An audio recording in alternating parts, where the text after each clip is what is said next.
نحمدہ ونصلی علی رسولہ الکریم اما بعد فاعوذ باللہ من الشیطان الرجیم بسم اللہ الرحمن الرحیم۔ حاضرین و سامعین اکرام، السلام علیکم ورحمۃ اللہ وبرکاتہ۔ پروگرام الدین الخالص کے ساتھ ہم حاضر خدمت ہیں اور اس وقت ہمارے ساتھ معروف دینی اسکالر مفتی محمد اسحاق صاحب تشریف فرما ہے۔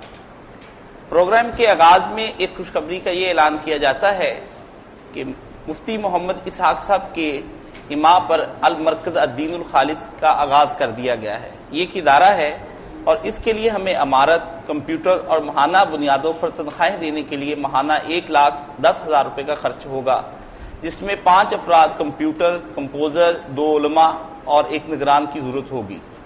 ادارے سے مجدد چیزیں علمی کام نشر ہوں گے، جس میں ترجمہ و تفسیر قرآن کریم از مولانا محمد اسحاق صاحب، مولانا کے ہی تحقیقی خطبات کی 10 جلدیں، اصلاحی خطبات کی 10 جلدیں اور توضیح المسائل المعروف فتاوی اسحاقیہ 5 جلدیں اور مستند DVDs وہ نشر کی جائیں گی۔ آپ سے درخواست ہے ادارے کے لیے عطیات دیجیے اور رابطے کے لیے نمبر نوٹ کیجیے 0300794175 کاشف علی، اور بیرون ملک سے عطیات بھیجنے کے لیے آپ کو ویسٹرن یونین کا استعمال کرنا ہوگا۔ اندرون ملک کے لیے بھی آپ ہم سے اسی فون نمبر پر رابطہ کر کے بتایا جا سکتا ہے۔ دعا کیجیے اللہ تعالیٰ اس کام کو پایہ تکمیل تک پہنچائے، باقیات الصالحات کے اندر ہمارا شمار کرے اور اللہ تعالیٰ اس حقیر کاوش کو ہمارے لیے باعث نجات اخروی کر دے۔ اب ہم پروگرام کا آغاز کرتے ہیں۔ مولانا صاحب ایک صاحب پوچھتے ہیں کہ پرائز بانڈ کی رقم جائز ہے کہ نہیں، اس کے بارے میں ہمیں بتا دیں۔ پرائز بانڈ کا بتائیں نا ذرا، کیا طریقہ؟ پرائز بانڈ حکومت ایشو کرتی ہے مولانا صاحب، اور وہ ایک نوٹ ہوتا ہے جس پر پھر بعد میں لوگ اسے وہ حکومت قرعہ اندازی کرتی ہے۔ قرعہ اندازی کے ذریعے سے جو روکی ہوئی رقم ہوتی ہے وہ ایک آدمی کو مل جاتی ہے، پھر اگلی دفعہ دوسرے آدمی، پھر تیسرا، اس طرح ایک چلتا رہتا ہے سلسلہ۔ تو باقی رقم جمع ہوتی ہے؟ جی ہاں، وہ باقی رقم لوگوں کی رقم ایک قسم کی اسے جمع کر کے، ایک لمبا اور طویل پروسیجر ہے ان کا، تو یہ ایک ایزی منی مل جاتی ہے ایک آدمی، لوگ باقی لوگ انتظار میں رہ جاتے ہیں، پھر اگلی دفعہ کسی اور کی باری آ جاتی ہے، اس طرح برسہ برس یہ سلسلہ چلتا رہے۔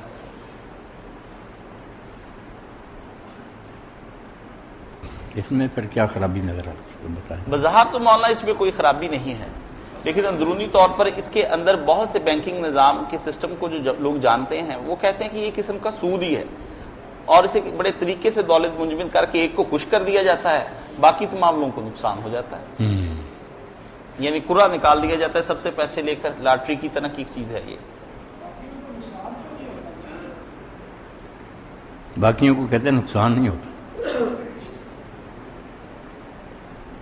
یہ تو بینک کا کوئی آدمی نا اچھی طرح وضاحت اس کی کرے تو انشاءاللہ پھر اگلی مرتبہ بات اچھی طرح واضح ہو تو چلیے انشاءاللہ ہے جوئے کی قسم کی چیز ہی معلوم ہو۔ جی ہاں، ایک ساتھی پوچھتے ہیں مولانا صاحب برائے مہربانی یہ فرما دیں کہ کیا کوئی آدمی رکوع اور سجدے میں درود و سلام پڑھ سکتا ہے جیسے کہ شیعہ بھائی بھی پڑھتے ہیں؟ میں نے بہت سے لوگوں سے پوچھا، انہوں نے کہا نہیں، فقط وہاں پر آپ تسبیحات پڑھیں اور بس۔ اس بارے میں فرمائیے۔ رکوع اور سجدے میں درود شریف پڑھا جائے تو اس میں کوئی برائی نہیں، نہ کوئی حرج ہے، پڑھ سکتا ہے۔ جب ہمیں اجازت ہے کہ نماز کے جس حصے میں جو چیز ہے دعا کریں تو دعا کے شروع میں اللہ کے رسول پر درود شریف بہت عمدہ ہے نا، پھر دعا کی قبولیت کا وسیلہ۔ اسی لیے امام جعفر صادق فرماتے ہیں نا کہ جو رکوع اور سجدے میں تسبیحوں کے بعد یہ پڑھتا ہے اس کے رکوع اور سجدے کی نا قیمت 10 گنا ہو جاتی ہے، 10 گنا ثواب زیادہ ہو جاتا۔ پڑھ لینا چاہیے، کوئی بات۔ ایک دوست پوچھتے ہیں کہ میں نے ایک حدیث پڑھی ہے کہ ذکر بلکہ اس کے بعد دعا بھی کوئی کر لیں، پہلے تسبیح کریں، پھر چھوٹا درود پڑھیں، پھر کوئی دعا، ربنا آتنا ربنا، دعائیں پوری نماز میں آپ کر، ساتھ ہی جگانا شروع کرتے ہوئے رکوع میں جائیں، سیدھے کھڑے ہوں، ہر جگہ حضور نے دعا کی۔ نماز کا ترجمہ تو فارسی میں ہے نا، اصل میں صلاۃ دعا ہی ہے، یہ دعا کے لیے مقرر ہوا کہ اللہ کو سلام کرتے جا اور مانگتے جا، اس لیے پوری نماز میں نا ہر جگہ آپ کوئی نہ کوئی دعا مانگتے جائیں۔ اور اس میں ابن حزم رحمۃ اللہ علیہ کی بات بھی ٹھیک سمجھتا ہوں کہ عربی کی بھی پابندی نہیں، جو آپ کی زبان ہے، پنجابی، اردو، بنگالی، فارسی، اردو، سب میں نثر، نظم، جس طرح بھی پڑھ سکیں پڑھ، دعائیں کرنے لگے نہیں پھر پتہ کریں۔ نماز میں جان پیدا ہو جائے. یہ رسمی نماز جو ہے اس سے جان چھڑائے رکھتے ہیں، بے شک تھوڑی پڑھیں، صرف فرض پڑھیے یا کبھی ضروری سنتے ہیں، دعائیں کریں بس، نماز پوری نہیں. یہ بعد والی عادت جان چھوڑ دیں کہ نماز کے بعد دعا کا یاد آتا، بعد میں تسبیحیں کریں، آیت الکرسی پڑھیں، دعا نماز میں کریں. آپ دیکھیں نا کہ جب بندوں سے کٹ کر اللہ اکبر کیا کر، سب سے بات چیز دیکھنا حرام صرف اللہ کی طرف ہے. اس کو معراج کہنا کہ آپ معراج پر گئے ہو. فَإِنَّهُ يُنَادِي رَبَّهُ، حضور نے کہا نمازی خیال کرے وہ اپنے رب سے اب راز نیاز کی باتیں کر رہا، کوئی نہیں سن رہا، وہ کہہ رہا رب سن رہا. تو اس وقت پھر اس سے بات نہ کرے. آپ مجھ سے ملنا ہے اس وقت تو بات نہ کرے. جب سلام کہہ کر چلے نا پھر مولوی صاحب یہ بھی کہہ رہا تھا، یہ بھی بیوقوف ہے.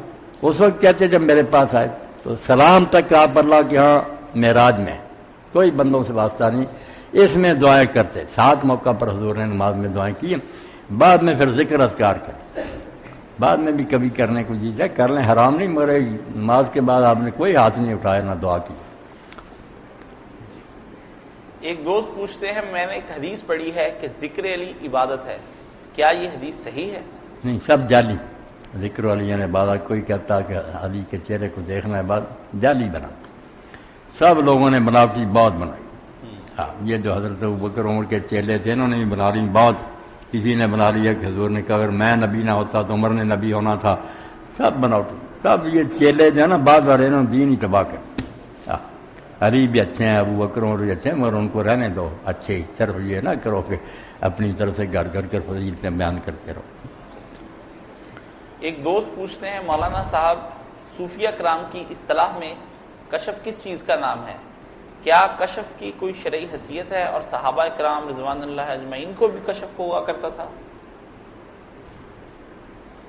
کشف کا لفظی معنی کھول دینا نہیں.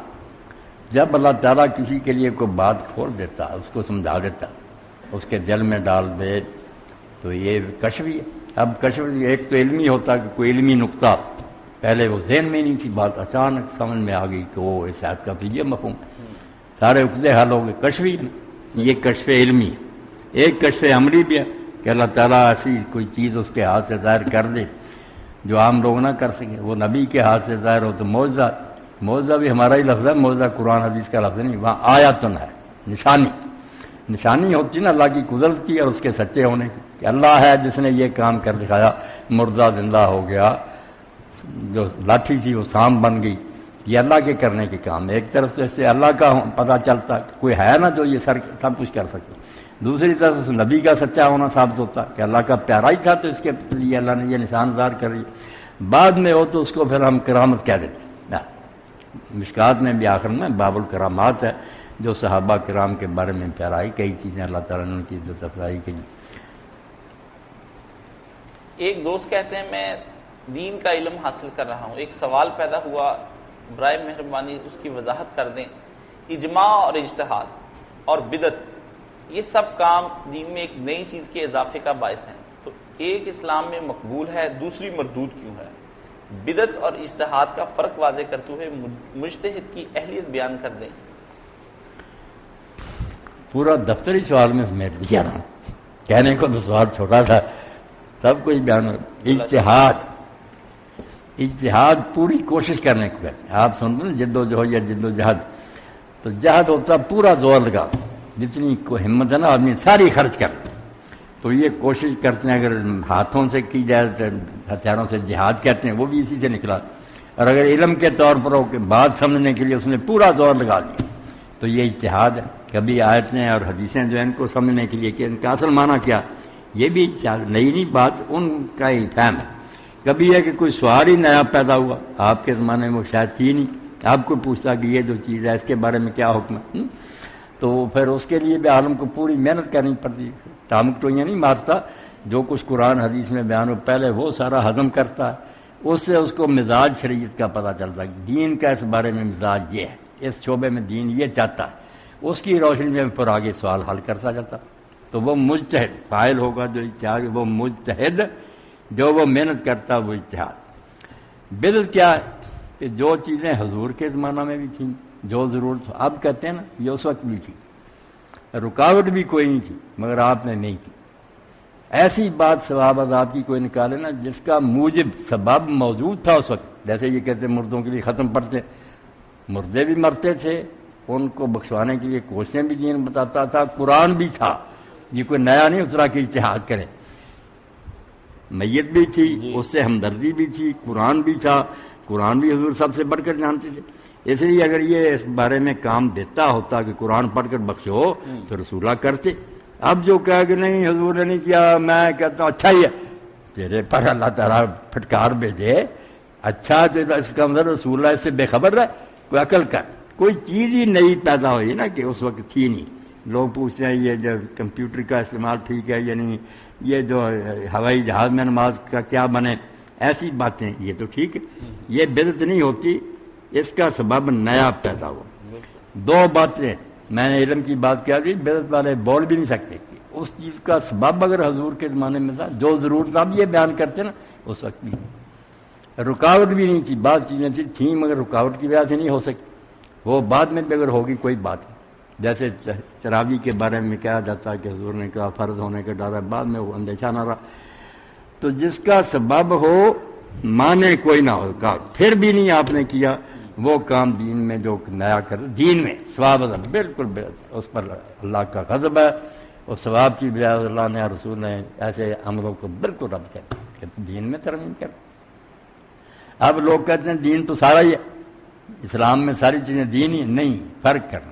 ایک تو ہے کہ دین میں سب شعبوں کے بارے میں رہتے ہیں، خاوند بیوی کے تعلقات، میلارات، تجارت، اس لحاظ سے تو دین سارے کو محیط ہے، سب کو اپنے دائرے میں لیتا، مگر ایک اور مفہوم ہے کہ جو ثواب عذاب کے لیے کام کیا جائے کہ اللہ خوش و جنت ملے، وہ دین ہے۔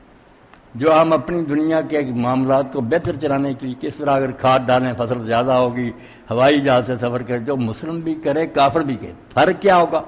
دینی کام کافر نہیں کرے گا ثواب عذاب کا، دوسرے کام ہم بھی کریں گے وہ بھی کریں گے، تو ایسے کام جو ہیں وہ دنیا کہلاتی ہے۔ یہ حضور نے جب کھجوروں کو پیوند کرنا تھا نا، وہ مدینے کے کسان جانتے تھے کہ کھجور جو ہے اس میں نار اور مادہ، اب تو زراعت نے ثابت کر دیا نا کہ ہر فصل میں ہر جڑی بوٹی میں نار اور مادہ ہے، دنیا کی کوئی شے مذکر مؤنث سے خالی نہیں، تو جانتے تھے کہ یہ کھجور نر ہے، اس پر جب بور آتا وہ توڑ کرنا مادہ کھجور کے اوپر اس طرح بکیر حمل ہو جاتا، تلقی کہتے تھے، بہت کھجوریں لگ گئی۔ حضور نے دیکھا، آپ نے کوئی تجربہ ہی نہیں تھا، نہ یہ دینی مسئلہ تھا، آپ نے کہا یار کیا کرتے ہو، خود ہی پھل لگے، انہوں نے سمجھا نبی نے کہا نہیں کیا، فصل تباہ ہو، کچھ نہیں ہوا، انہوں نے کہا یار سورا مرا تو بٹا بیٹھ گیا، تو آپ نے اس موقع پر فرمایا کہ میں جب تمہیں دین کی کوئی بات کہوں تو مجھ سے لے لو، اور دنیا کے کام تم مجھ سے بہتر جانو، یہ تم خود ہی بہتر جانے، اس میں کلیئر کٹ کیا، اور جو پیچھے پڑے تھے ان کو کہا لا تو آخر نہیں بتا، یہ کوئی دین تو نہیں کہ میں نے اپنے اندازے سے ایک بات کی تھی، اگر نہیں ٹھیک نہیں کی تو چھوڑو اس کو۔ اس سے پتہ چل گیا کہ دین وہ کام جو ثواب عذاب کے لیے، اور پہچان کیا وہ کافر سے، آپ کہنا عیسائی ہندو سے تم ختم پڑھو، اس نے کہا نہیں یار تمہارے دین تو ہوگا، میں نہیں کہہ رہا، جو کام ہم بھی کریں وہ بھی اگر ہم نیک نیتی سے کریں چلو اللہ خوش ہو جائے گا، بری نیت سے کریں گے گناہ بنے، وہ الگ ہے، بذات خود وہ نہ نیکی ہے نہ بدی ہے، دنیا کے کام۔ آپ پلاؤ پکائیں، پھرنی پکائیں، بریانی پکائیں، اس کے لیے کوئی حدیث دکھانے کی ضرورت ہے، یہ آپ کھانے پینے کی چیزیں حلال حرام کا خیال کریں، پکائیں کھائیں جس طرح کی جائے، اگر آپ کہیں کہ یہ کام کرو ثواب ہوگا اللہ کو، پھر دکھانا پڑے کہ ثواب کہاں سے پتا چلا، یہ تو غیب کی بات کہ اللہ ثواب دے گا، یہ حضور نے بتائی، یہ ہے بدعت میں فرق۔ جزاک اللہ خیر۔ مولانا صاحب، ایک صاحب پوچھتے ہیں نماز جمعہ کے لیے کیا خطبہ سننا فرض ہے؟ کس وقت تک ہم نماز جمعہ میں شامل ہو سکتے ہیں، یعنی اس کا آخری وقت کون سا ہے؟ ہماری بربادی میں اس چیز کا بھی دخل ہے کہ نماز جمعہ جو تھی نا وہ اصل میں خطبوں کے لیے تھی، ورنہ زور کی 4 رکعتیں کو بری تھی، 4 پڑھتے رہتے، یہ جو 2 ختم کر دی گئی اور ان کی بجائے 2 خطبے رکھے، یہ اسی لیے تھا کہ لوگ اللہ کی طرف سے جو واضح و نصیحت ہے نا دین آ کر سنیں، اس لیے اس کے لیے تو صحابہ کرام میں جو شوق تھا، تبکیر عربی میں کہتے ہیں، صبح سے صبح ہی نہاتے، کپڑے بدلتے، خوشبوئیں لگاتے، عید کی طرح مسجد میں جم کٹا، نفل پڑھ رہے ہیں، قرآن پڑھ رہے ہیں، وقت ہوتا ہے کہ اذان ہوتی تھی، اس لیے کہ لوگ تو پہلے ہی جمع ہوتے تھے، یہ تو نہیں کہ اذان ہوئی اب آ رہے ہیں، پہلے لوگ بیٹھے، بس دن ڈھلا ممبر پر آپ بیٹھے، اذان ہوئی، آواز کیا، چلو۔ اس لیے جمعہ کے دن جو 2 رکعتیں ختم کی ہیں 2 خطبوں کے لیے، جو یہ نہیں سنتے، بڑے بڑے تابعین کا فتویٰ اور ان کی بات معقول ہے کہ جس نے خطبے نہیں سنے اس کا کوئی جماعت، وہ آ کر شامل ہوتا، 4 رکعتیں پڑھے امام کے بعد اٹھ کر 2، کوئی نہیں اس کا جماعت، اس کا کیا جماعت جس نے خطبے نہیں سنے۔ اور یہ بات تو پکی ہے نا، جو صحابہ صحیح حدیثوں ثابت کیا، اگر کوئی آدمی آپ بعد میں آ کر رہے نا، 1 رکعت بھی نہیں ملی، اطلاع یاد نہیں ملا یا بعد میں رکوع کے، اس کی نہیں جمع، وہ بالکل پکا مسئلہ کہ اٹھ کر 4 پڑھے۔ یہ بھی آپ سن لیں کہ اگر جمعے کی نماز میں کوئی اس وقت بدقسمت آیا نا کہ دونوں رکعتیں گزر چکی ہیں، دوسری رکعت کا رکوع بھی چلا گیا، تو اب ملے تو ضرور ساتھ، مگر امام کے سلام کے بعد اٹھ کر 4 پڑھے، وہ کوئی نہیں نماز جمعہ اس کی، یعنی وہ ظہر پڑے گا، زور پڑے۔ حق تو یہ کہ آ کے شروع سے خطبے سنے۔ ایک صاحب پوچھتے ہیں مولانا صاحب فرمائیے کیا ذاتی استعمال کے لیے جو زیور ہے اس پر زکوٰۃ لازم ہے؟ اگر میاں بیوی دونوں کے پاس زکوٰۃ دینے کے لیے پیسے نہیں تو اس کا کیا حل ہے؟ اس کا جواب دینے سے پہلے مجھے ایک بات یاد آ گئی کہ حضرت عمر رضی اللہ عنہ خطبہ دے رہے تھے جمعہ کا، تو حضرت عثمان رضی اللہ عنہ آئے خطبے کے دوران، تو آپ نے کہا آنے کا کوئی وقت ہے، اب آ رہے ہیں آپ؟ انہوں نے کہا میں نے اذان سنی تھی، اذان اس وقت ایک دن میں تو اسی وقت آ گیا، میں نے تو غسل بھی نہیں کیا۔ تو فرمایا یہ دوسری برائی ہے کہ جمعے کے دن غسل نہیں کیا، ایک وہ لیٹ آیا ہو، دوسرا یہ کہ غسل بھی نہیں کیا۔ حضور نے فرمایا غسل و یوم الجمعہ واجب علی کل مسلم، جمعے کے دن تو ہر بالغ آدمی پر نہانا فرض کہ وہ واجب ہے کہ نہائے۔ خوشبو کا بھی کہا کہ اس کے گھر میں جو اعلیٰ سے اعلیٰ خوشبو ہے نا وہ لگا کر، کپڑوں کو بھی ملے، بدن کو بھی ملے، مسلمانوں کا اجتماع، فرشتے آئے ہوئے ہیں، ایسا ماحول ہو کہ ہر طرف مہکیں آ رہی۔ ماشاءاللہ۔ عید کیا ہے اس کو کہ ہر قوم کی عید ہے، یعنی ہماری ہفتہ وار عید ہے، عید کی طرح اس کو منایا کرو، صبح سے نہا دھو کر آ جایا کرو، قرآن پڑھو۔ اور یہ بھی ساتھ ہی میں بیان کروں کہ جمعہ کی نماز سے پہلے کوئی سنت نہیں کہ اتنی سنتیں پڑھنے، جمعہ کی نماز سے پہلے نفل ہے کہ آدمی آئے جتنا اس کا شوق ہے۔ کئی صحابہ نے 4 پڑھے، کسی نے 8 پڑھے، کسی نے 12 پڑھے، جتنا شوق ہے۔ جو خطبے کے دوران بدنصیب آئے نا کہ امام ممبر پر بیٹھ گیا، اس وقت آئے تو وہ 2 رکعتیں پڑھے۔ یہاں جو کہتے ہیں کہ نہیں آ کر ویسے ہی بیٹھ جائے، پھر نہیں پڑھے نا، بالکل حضور نے حکم دیا کہ اذا دخل احدکم المسجد، تب تم میں سے کوئی مسجد میں داخل ہو والامام یخطب، اور امام اس وقت خطبہ دے رہا ہو، تو نہ بیٹھے جب تک 2 رکعتیں نہ پڑھے۔ یہ جو آتے ہیں نا عربی خطبے سے بیٹھ جاؤ بات سنو، بعد میں اٹھ کر وقت دیں گے، عجیب بات، جب پڑھنی تھی بٹھا دیا اور آپ وقت دے رہے ہو، یہ کون سا وقت ہے کہ آپ یہ اٹھ کر سنتے پڑھو؟ سارے کام الٹے ہیں مسلمانوں کے۔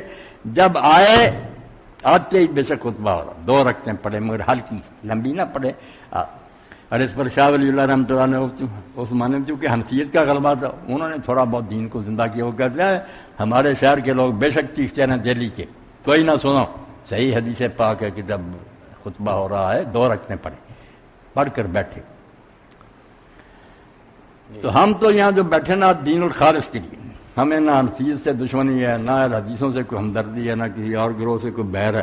جس کی بات سمجھیں گے نا کہ وزنی ہے، کہہ دیں گے اللہ نام، بے شک کوئی راضی ہو یا نہ راضی، دلیل کا مطالبہ کرے، دلیل پرکھ لے بس۔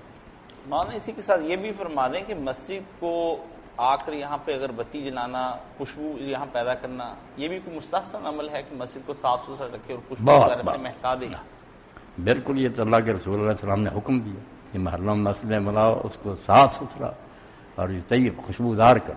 حضرت عمر کے زمانے سے واقعہ مجمر محکمہ بن گیا، جن کا کام یہ تھا کہ اگر بتیاں وغیرہ سلجھا کر جگہ جگہ رکھتے تھے مسجد، یہ باقاعدہ ہر مسجد میں تنخواہ ان کو دی جاتی۔ مسجد مسلمانوں کا مرکز ہے، اسی لیے آپ نے فرمایا جس بندے کو تم دیکھ لو کہ مسجد میں آتا جاتا رہتا، مسجد سے اس کا بڑا لگاؤ، اس کے ایمان کی گواہی دو، کہو مومن۔ جو بے ایمان مسجدوں میں نہیں آتے وہ کیا کلمہ پڑا اور مسجد کا کوئی پتہ ہی نہیں، مسجد ہی کوئی چیز۔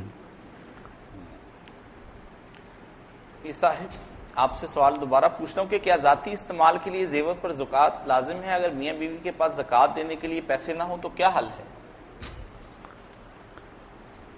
ایک افسر ہی ہیں، ان کا مجھے فون آتا، ان کے بھائی نے پہلے لندن سے کیا تھا، پھر انہیں بھی بتا دیا کہ وہ بھی آپ کو فون کریں گے۔ وہ بھی یہی پوچھتے تھے کہ اتنے سونا میرے پاس، ایک مرتبہ زکوٰۃ دے دی ہے، ہر سال دیں گے؟ تو میں نے بھی یہی بتایا کہ جب تک وہ ہے نا آپ کے پاس ہر سال دیتے رہے. اس کی زکوٰۃ یہ نہیں کہ ایک بار دے دی. اور بعض لوگوں نے یہ بہانہ بنا لیا کہ جو پہننے کے لیے اس پر نہیں، جو رکھے ہوئے اس پر سب بناوٹی بات.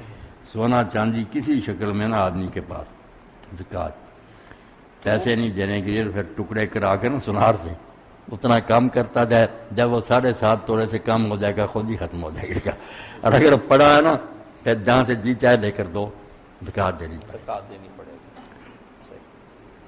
ایک دوست پوچھتے ہیں مولانا صاحب حدیث پڑھنا شروع کی ہے، حدیث کے راویوں کو پرکھنے اور محدثین کے تراجم لکھنے کا کام سب سے پہلے کس نے شروع کیا تھا؟ بہت سے لوگوں نے کتابیں لکھی تھی جو بعض والوں کو ملی. ہمارے پاس جو اب سرمایہ ہے نا ان میں سے تہذیب التہذیب بہت بڑی کتاب ہے جس میں عرب بے کے حساب سے نا سارے جو راوی ہیں مسند احمد کے حساب سے سب کا بیان ہے کہ کس کے شاگرد ہیں، ان کے شاگرد کون ہیں، کس زمانے میں ہوئے ہیں، حافظہ کیسا تھا، کس کے کتاب میں ان کی روایتیں ہیں. بہت بحث ہے تہذیب التہذیب. اور اگر اتنے دفتر نہ پڑھ سکے 12 جلدیں پھر چھوٹی ہے تقریب التہذیب. اس کا خلاصہ نکال دیا انہوں نے آپ ہی. اس میں صرف یہ کہ راوی کا نام آگے بتایا ہوا کہ موت برا یا نہیں موت. ساری بحث جو سی نا پوری کتاب میں اس کا نچوڑ نکال تقریب التہذیب رکھ لیں. صحیح. ایک دوست پوچھتے ہیں میں یہ سمجھتا ہوں کہ عذاب قبر صرف روح کو ہوتا ہے اور روحیں علیین اور سجین میں ہوتی ہیں اور جسم ختم ہو جاتے ہیں، انہیں کوئی عذاب نہیں ہوتا. کیا یہ میرا عقیدہ قرآن و سنت کی روح سے درست ہے یا اس میں کسی اور چیز کی بھی ترمیم ضروری ہے؟ جب ہم ایسی باتوں میں پڑ جاتے ہیں نا جن کے حل کرنے کا ہمارے پاس کوئی ذریعہ نہیں، کس طرح منوا دیں کہ یہ ہوتا ہی نہیں. بس یہ ماننا کہ مرنے کے بعد بھی شعور باقی ہوتا، سمجھ اسی طرح رہتی، اس کو دکھ بھی محسوس ہوتا، سکھ بھی ہوتا. اب وہ اس لباس میں ہے جیسے میں نے کپڑے پہنے یہ ننگے ہونے کے بعد ہے، یہ اس بحث نے کیا لینا. روح بالکل ایک ہوش حواس والی چیز ہے.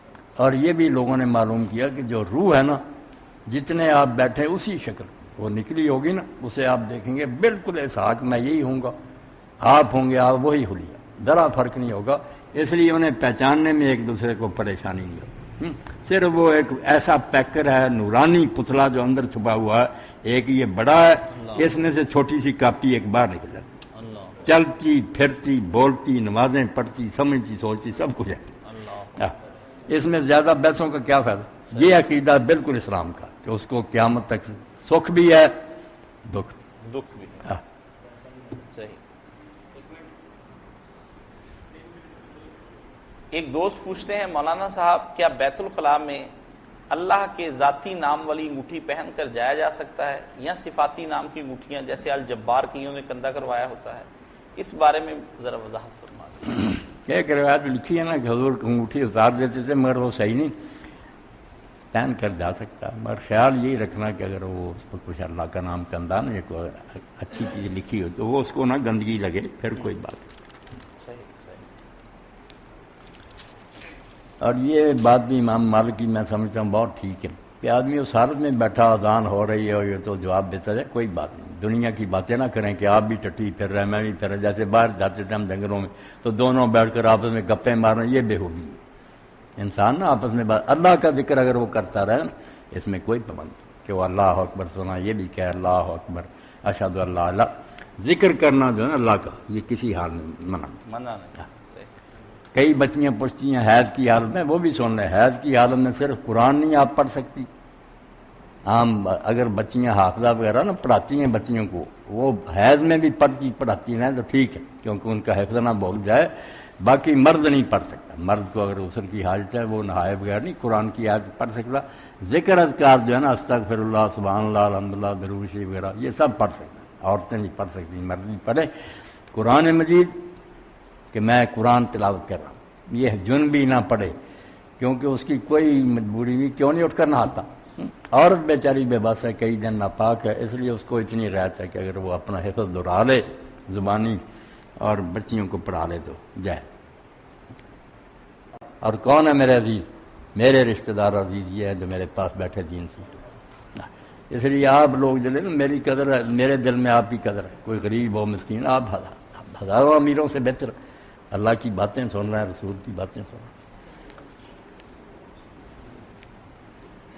جی مولانا صاحب عالیہ صاحبہ پوچھتی انڈیا سے کہ میں یا اللہ کا ورد 4444 مرتبہ پڑھنا چاہتی ہوں، کسی جگہ پڑھا ہے کہ اس وظیفے کے لیے کسی عامل کی اجازت لینے کی ضرورت ہے، کیا آپ عامل ہیں اور مجھے اس وظیفہ پڑھنے کی اجازت دے سکتے ہیں؟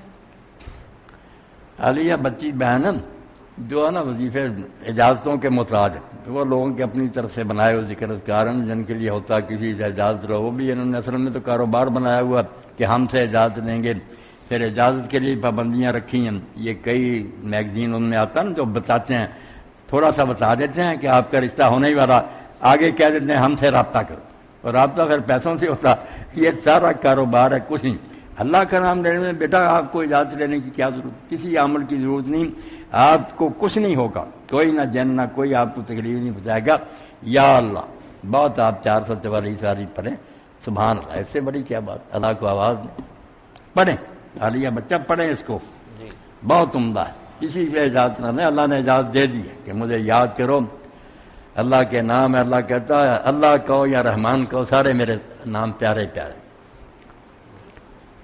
ایک صاحب پوچھتے ہیں مولانا صاحب، حفظ قرآن کو کر لینے کے بعد اگر کوئی آدمی اسے بھول جائے تو کس زمرے میں آتا ہے، جبکہ قرآن کا حفظ رکھنا خود انسان کے بس میں نہیں، میں نے بچپن میں قرآن کریم یاد کیا تھا، اب بھول گیا ہوں، برائے مہربانی اس بارے میں میری کچھ تشفیع فرمائیں۔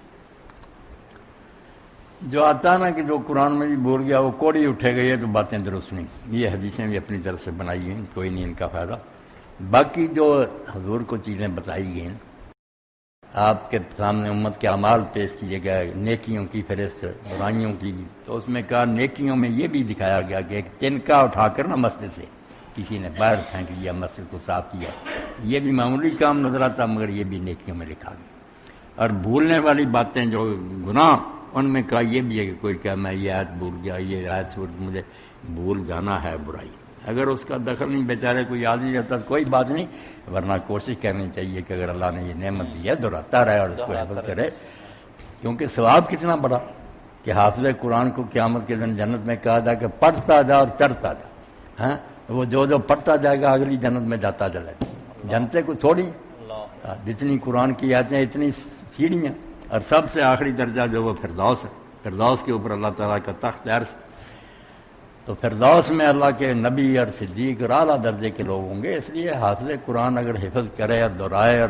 سمجھے، باقی جو ہے نا صرف پڑھ کر ہی رہ گئے یاد کر کے، یہ بھی ظلم ہی ہے قرآن شریف کے ساتھ، چھوٹے بچوں کو یاد کرا دینا، ان بیچاروں کو یہ کہ بس یاد کر لیا، یہ سمجھایا ہی نہیں کہ بیٹا یاد کرایا، اگلی سٹیج یہ ہے کہ اس کو سمجھو، اور تیسری یہ ہے کہ پھر عمل کرو، ورنہ ہو سکتا ہے یہ حفظ تمہارے گلے ہی پڑ جائے۔ ایک صاحب پوچھتے ہیں کہ مولانا صاحب، علماء کہتے ہیں کہ اوقاف اسلامی معاشی نظام ہے جو سود سے پاک ہے، صحابہ کرام کے دور میں بھی چلتا رہا، برائے مہربانی فرمائیے کہ یہ وقف کیا ہے، کیا یہ موجودہ بینک کے نظام کا متبادل ہو سکتا ہے یا نہیں؟ نہیں، وقف جو ہے اس کا معاشی نظام یا یہ جو ہے نا کہ بینکنگ سسٹم اس کے ساتھ تقابل یہ کوئی، وقف تو ہوتا ہے نا کہ کسی جائیداد کے بارے میں آدمی یہ اعلان کر دے کہ یہ وقف ہے، یہ نہ تک کوئی وراثت میں بچوں کو ملے گا، کوئی تقسیم نہیں کرے، نہ یہ بیچا جائے گا، نہ کسی کو ہبہ کیا جائے، یہ قیامت تک جائیداد اسی طرح نہ قائم رہے گی، مگر اس کے ساتھ وہ بیان کر دیتا کہ اس کے مصرف یہ ہے، اس کی جو آمدنی ہوگی ان کاموں پر خرچ ہوگی، میں اپنی زمین مسجد کو دے جاتا ہوں، یہ زمین میرے بچے نہیں لیں گے، نہ کوئی بیچ سکے گا، میں نے اتنے کھیت جو ہے نا مسجد کے نام وقف کریں، وہ اسی طرح رہیں گے، اس کی مینجمنٹ مسجد والے کریں گے، یہ وقف ہوتے ہیں۔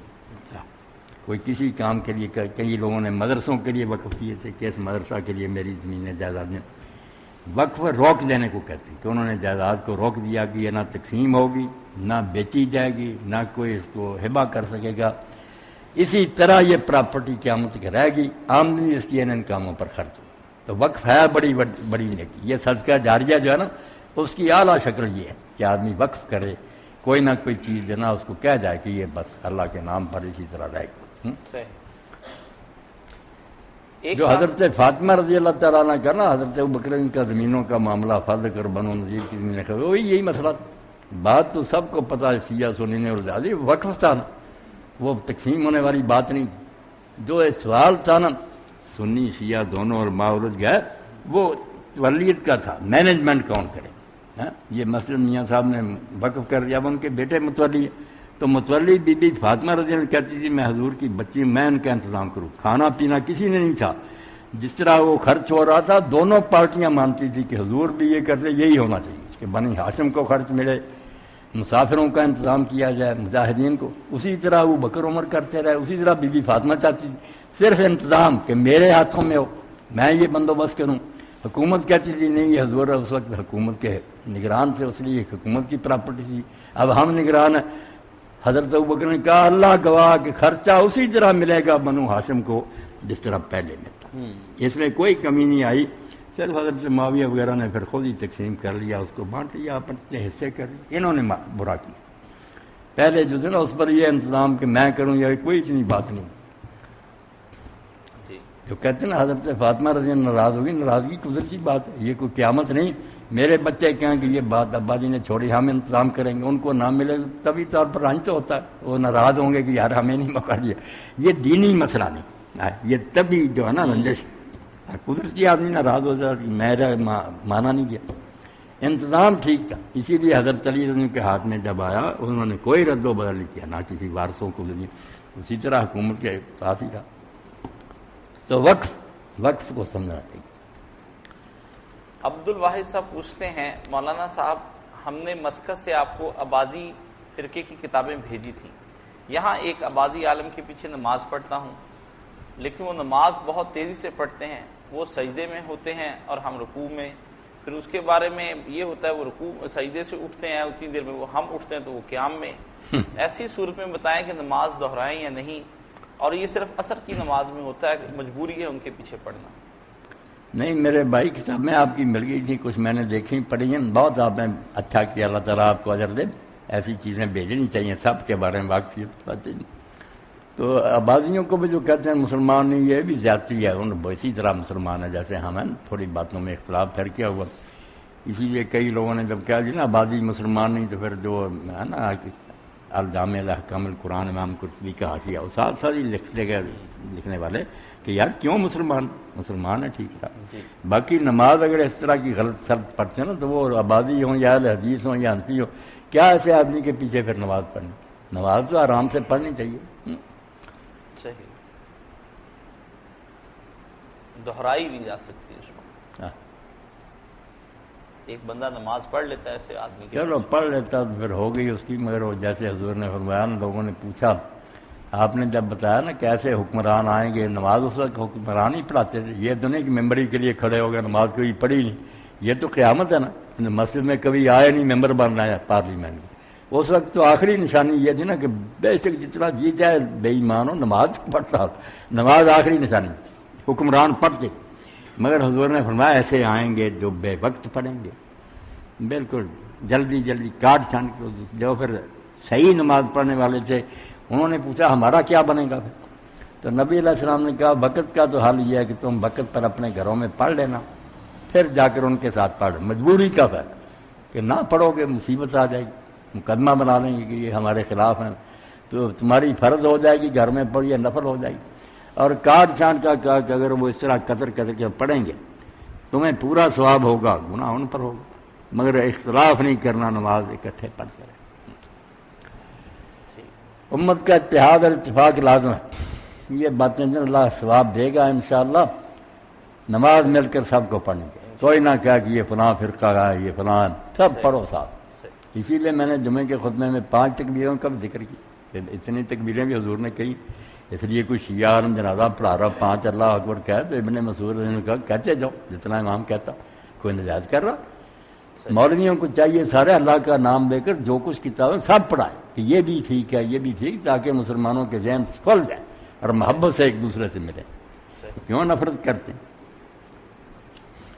اسی کے ساتھ ہم آج کا پروگرام ختم کرتے ہیں. وآخر دعوانا ان الحمدللہ رب العالمین.